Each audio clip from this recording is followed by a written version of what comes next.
a cold-blooded assassin whose only motivation in life is supporting an idol. A man who, after kissing his girlfriend, turns into a child, complicating their happy ever after. And a girl, together with her...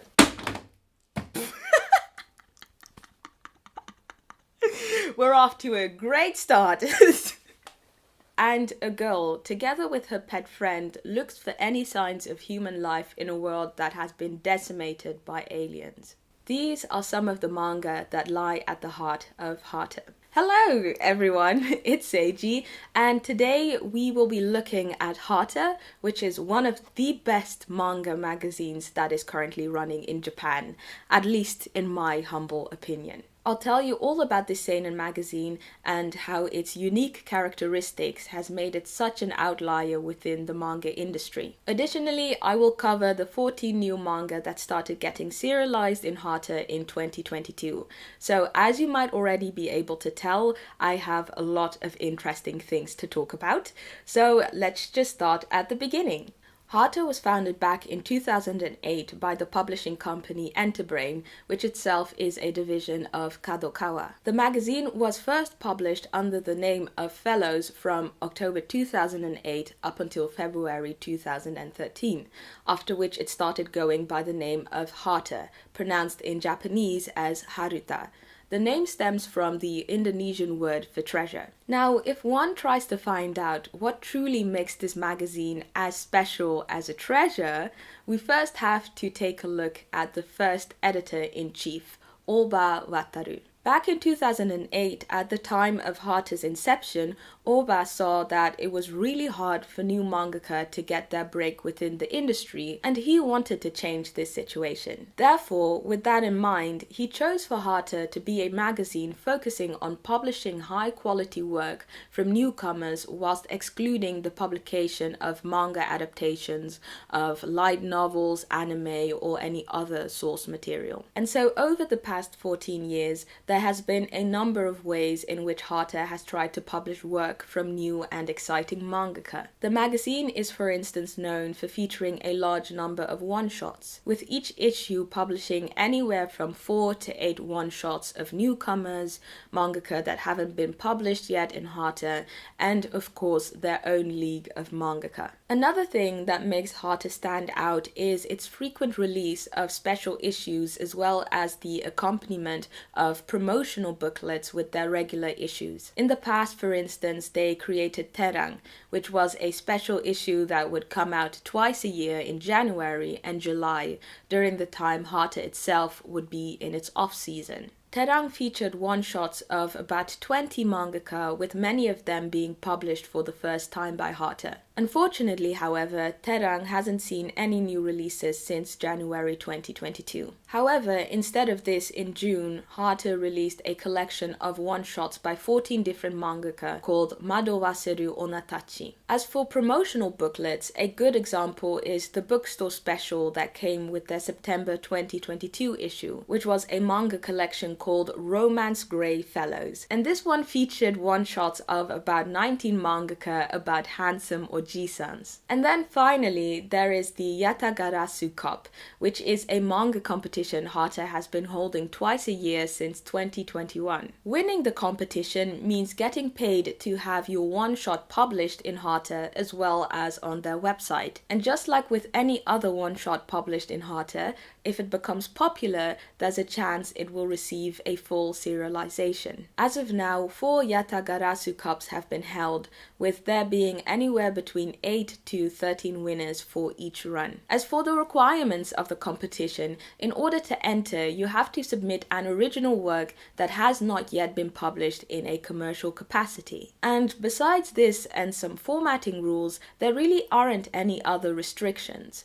According to Hata's website, you can enter regardless of your age, gender, nationality, and whether or not you are a professional or amateur mangaka. And I think this perfectly captures the spirit of Hata. There aren't any restrictions as to whose work can appear in the magazine. As long as your manga is good, you have a shot. Also, the way these competitions are held reminded me a lot of the wave of female mangaka who got their start in the 60s and 70s and eventually went on to heavily influence the manga industry. Major figures such as Hagiomoto started their career as teenagers by just entering their manga into competitions. Aside from all this, another thing that I really think is neat about Hata is that its editorial team occasionally has these smaller projects. For example, last year there was Hata Begins, which was published in their September issue.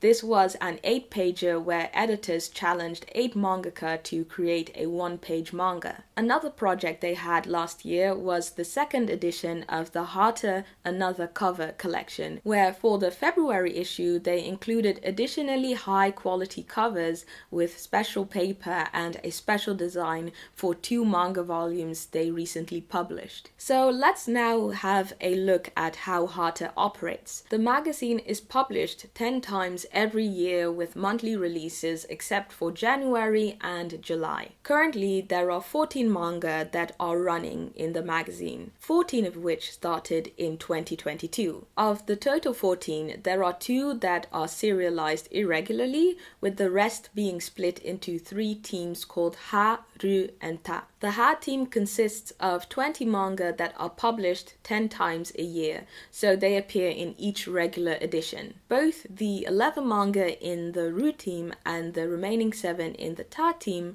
are published 6 times a year. So as you can see, these mangaka have anywhere from a month to 2 months in order to produce 30 to 50 pages of manga. And such a pace is very attractive for mangaka who want to draw their work without too much time pressure. This pacing also attracts mangaka who have incredibly detailed work and thus really need that extra time to not completely burn out.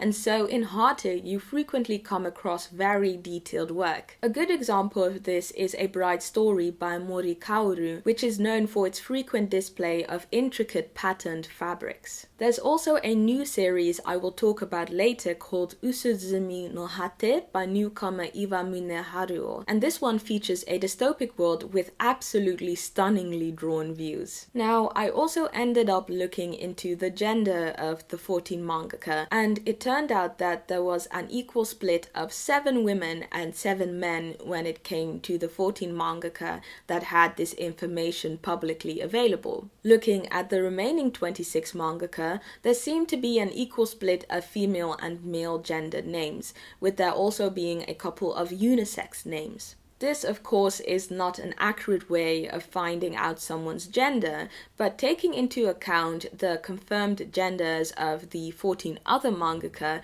it does indicate the presence of a substantial amount of female mangaka being published in Hata. And that is something that is incredibly rare for a seinen magazine.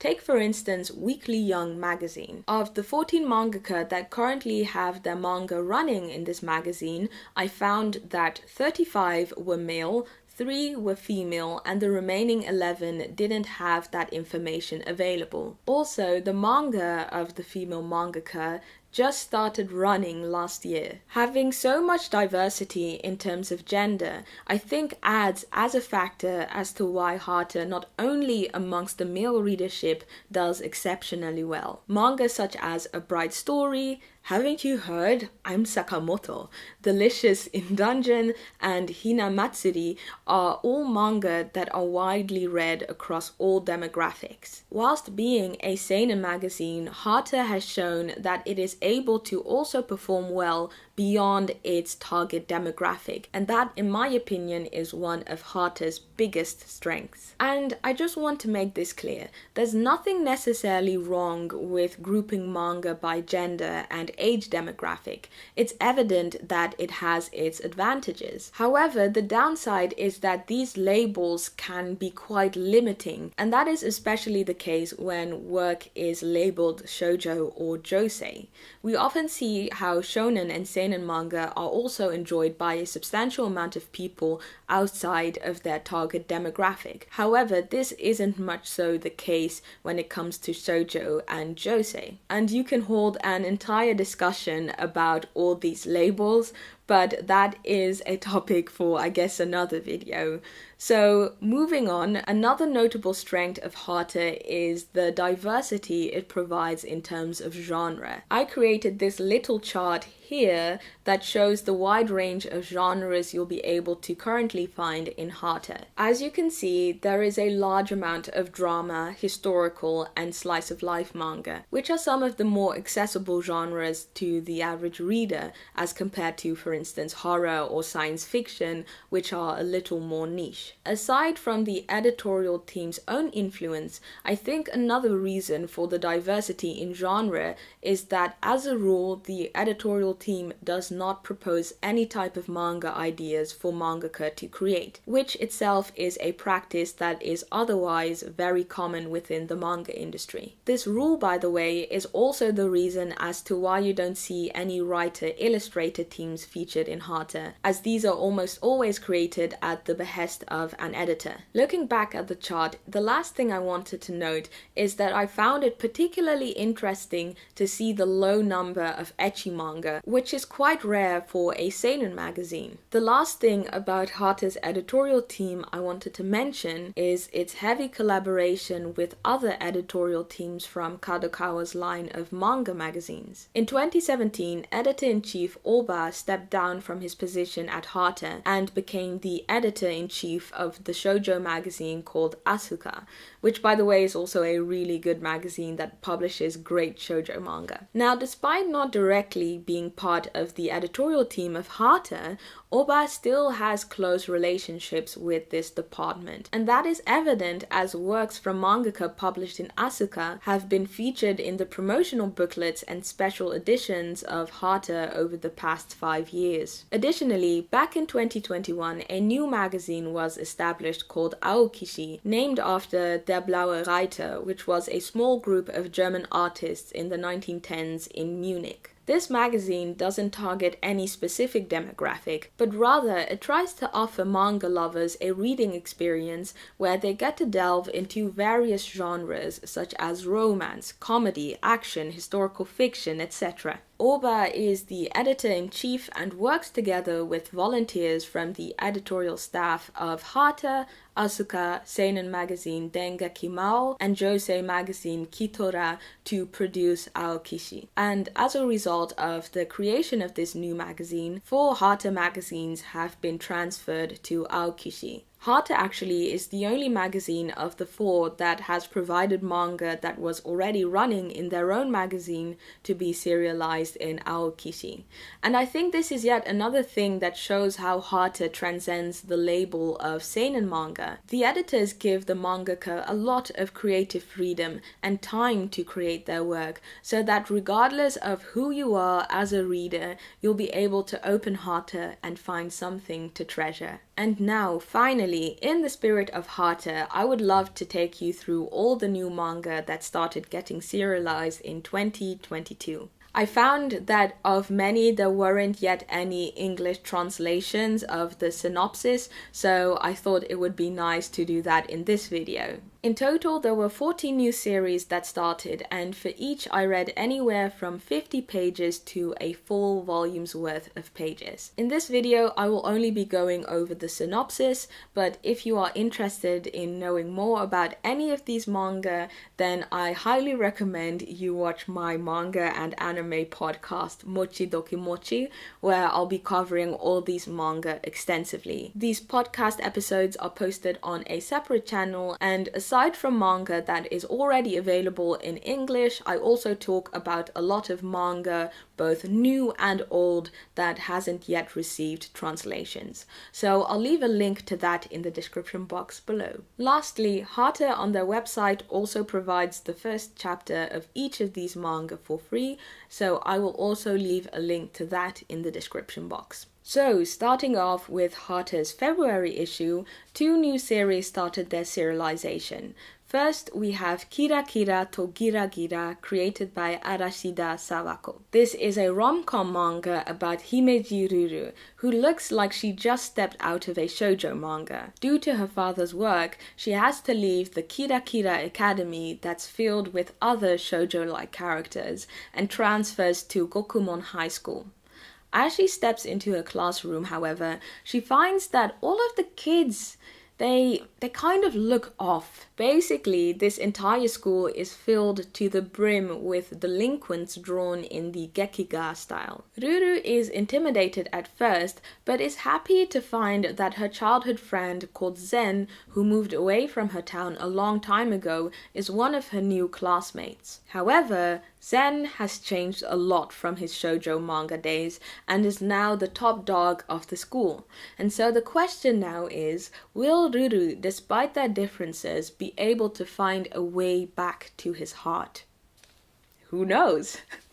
The second manga that started running in February was Yaoyorozu Kuroneko Sokuhou, and this one was created by Asai Kaina. It's a historical supernatural manga set in the 30s of the Meiji era, so 1897 to 1907. During this era, there was a huge influx of Western culture that heavily influenced Japan, and so as better sources of light spread across Japan, the Yomaru, or demons that lurked in the darkness, were revealed. As a result of this revelation, the government created a special team within the police force that has the task of kind of controlling and basically eradicating these Yomaru for the safety of the people. The manga follows Kuroi, who is one such officer. However, rather quickly you find out that he's not quite human and also not quite Yomaru. During his work, his partial Yomaru identity gets discovered by a shady man by the name of Shinoda. But instead of turning Kuroi in, he decides to blackmail him and use Kuroi for a very interesting money scheme. One where he goes on adventures with Kuroi and publishes embellished stories about them in a newspaper. In March, 4 new series were introduced. First up is the slice of life manga Kawaisugiru Hito by Watano Maiko. This also happens to be her first manga series after making her debut as a mangaka back in the summer 2021 Terang issue. The manga is about a small girl in middle school with big glasses called Mei, who has been living with her uncle ever since her mother passed away. Mei describes her uncle as cute and very beautiful. He has the feminine appearance of an ikemen, which is why a lot of women are attracted to him. This is something that makes Mei both proud but also a tiny bit envious, as people are often confused when they see the two of them together because they don't look like each other at all. But that by no means is the focus of the story. The manga captures Mei's and her uncle's life as it is, enjoying each other's company and remembering Mei's mother fondly through the memories she's left behind with friends and family. The second manga to debut in March is Usuzumi no Hate by Iwane Haruo, and similar to Watano, this is their first series after making their debut in Terang in 2021. Now, this is the science fiction manga I was talking about before, with just these amazing panels of dystopian landscapes and monsters. The story is set several years after a foreign life force arrived on Earth and started spreading a deadly fog across the world. This vapor caused an illness known as the crystal disease in any human who would inhale the fumes, and this disease is both contagious and fatal. Now that the world has become a desolate land filled with the remnants of civilization, we follow a young girl by the name of Ushimitsu Saya, whose job it is to clean up the bodies affected by the crystal disease and find any human that has managed to survive the decades of terror. The third manga to start in this volume is Chinjuu no Oisha-san by Ninomiya Kano. This is, I guess you could call it, an animal slice of life manga about a guy called Kanna. Ever since he was a kid, he wanted to become a dog and cat veterinarian. However, when he finally managed to get a job as an apprentice at a vet, he developed an allergy for dogs, which led him to getting fired. Kanna, who is absolutely devastated, starts searching for vets that don't deal with cats and dogs. And that's when he stumbles upon the practice of veterinarian Getsuko, who only deals with exotic animals. That is, anything that isn't a dog or a cat. And so the manga follows Kana's day-to-day working at a vet for exotic animals. Then the final series to commence in March is Taigan no Meru, Yuumei Tantei Chousai File. The story is about a young boy by the name of Wakiya Kiyohara, who in the autumn of 2011 meets a girl called Meru. The thing is that Meru is kind of special in the sense that she has the ability to speak with things that aren't humans. For one, she can talk to the dead, and so together with Wakiya, after they aided a ghost with their unfinished business, they decide to become ghost detectives, solving the mysteries left behind by the dead. In the April issue, Iyahaya Atami-kun by Tanuma Asa started its serialization. This is Tanuma's debut manga series after having published 3 one-shots in Hata that were very popular. So this is a slice of life manga which centers around Atami. He is a very handsome boy in high school who is very popular with the gals. He's constantly getting confessed to by them. However, Atami-kun always falls in love with boys, and he falls in love with them quickly and plentiful, with him liking a different guy every school year. And so the manga follows Atami as he deals with these crushes. In Hata's May issue, one series made its start, and that was Spy Game A.D. 1600 by Kato Kiyoshi. This is an action/historical manga about 2 men named Ichinami and Sankai, who are part of a secret spy division created by the Japanese government that is given no restrictions as to what they can or cannot do in order to keep their country safe. Now, after having successfully prevented the plan of North Korean operatives to blow up Tokyo with a SADM, so a portable nuclear bomb, Ichinami and Saki fight over a casualty that occurred during their mission. However, whilst they're arguing, all of a sudden they get teleported to the Edo period, and this is when we start to learn about a huge conspiracy that involves the shogunate and its goal for total domination. Then in the August issue, 2 more manga started running in Hata. The first one is Kaika Apartment, created by Ameshi, who previously had a couple of one-shots published by Hata, so this is their debut series. It's a historical/mystery/drama manga set in the Taisho period, so between 1912 and 1926, and it focuses on a translator by the name of Fuji, who has just started living in a very luxurious apartment complex called Kaika Apartment. There he meets Tojo, a neighbor who is opening a detective agency in his apartment. Tojo tells Fuji that the people who come and live here at Kaika Apartment are considered to be very unique individuals, and he finds that Fuji fits right in, seeing his mysterious past and connection with Kishima Rintaro, a famous writer who recently, before finishing his wildly popular novel by the name of Tagasode, passed away. The second series to start running in August was Jirasol, Gogh no Harukanaru Michi. And this is the debut manga of Numa no Aoi. This is a historical/drama manga set in Paris 1890, the year in which the now famous, but then not so famous, Dutch painter Vincent van Gogh ended his life. The manga is a fictional story about a chance encounter Pablo Picasso had with van Gogh. In 1890, Picasso was a 9-year-old child prodigy who focused on creating realistic art. However, one day at home, a door appeared in front of him, leading him to a strange cave where he found Van Gogh painting underneath a huge sunflower. Then, before he knew it, he was in Paris, having forgotten his name and family.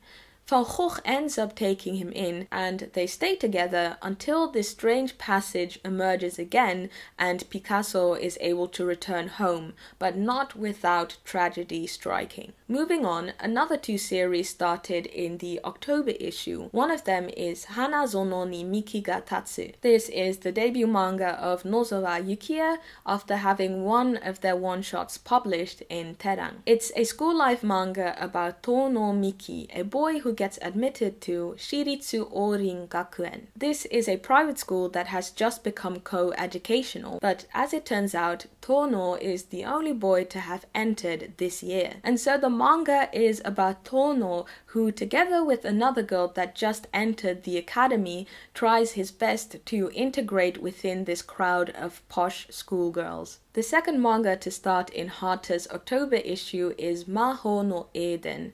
This is a fantasy manga that is actually a re-importation. It was initially created back in 2021 by the Japanese mangaka Yuumei for the French publisher Ki-on or Ki-on. I don't know exactly how to pronounce it. But yes, they created this manga in order for it to be published in French. And so Hata eventually last year licensed it for a Japanese release. So the story is set in a world in which plants and animals used to coexist in harmony, but was turned into a desolate wasteland when the humans arrived and destroyed everything. There are, however, still secret sanctuaries safeguarded and hidden by witches who take care of the animals and plants. These witches are hated by humans as they are believed to have taken away the last precious pieces of nature. The manga follows Piri, a witch born in one of these sanctuaries, who is having a hard time developing her powers when her life gets threatened by armed men who enter the sanctuary. And so this forces Piri to protect what is most important to her. Then, finally, the last manga of the year that Hata introduced in its November issue is called Koroshiya no Oshi, and it's created by newcomer Oshima Rintaro. It's an action comedy manga about the strongest assassin in the game called Endo Owaru. He's able to slaughter people without a single sweat, and despite his harsh and cold demeanor, he has a jarring secret, and that is that his true life's purpose is to support Kaorin, a girl part of an idol group. She is the single light in his dark life, and so the manga follows Endo as he gives up his profession and tries to keep that light from going out. Because as we find out in the first chapter of the manga, Kaorin isn't just your run-of-the-mill idol. She also happens to be the daughter of the Prime Minister of Japan, so naturally she has a huge target on her back. And that's it for all the new manga series that started in 2022 in Hata. When I decided to make this video, I honestly wasn't expecting to like as many of the manga that I read as I did. Was that good English? I don't know. I just really enjoyed a lot of the manga. But yeah, this was such a great experience for me, and I have now decided to just start buying every issue from Hata from now on in order to follow all these manga. And actually, I've never felt the desire to do that for any magazine before. So again, if you are interested in me talking more extensively about any of these manga and or new series published in Hata in the future, you can check out my manga and anime podcast, Mochi Doki Mochi, where I'll be talking about all of them. Also, of course, there are 26 more manga that I haven't spoken about, but rest assured, I've already started reading a couple of them and I'm trying to make my way through all of them, so I hope to make a follow-up on this video in the future about those pieces, but that's still going to take some time. In any case, these will surely also be featured on Mochi Doki Mochi. Having said all that, thank you so much for watching, and of course a special thank you to my supporters on Patreon and Ko-fi who have made it possible for me to continue making all these types of videos. Please take care of yourselves, and I hope to see you soon in another video. Cheers!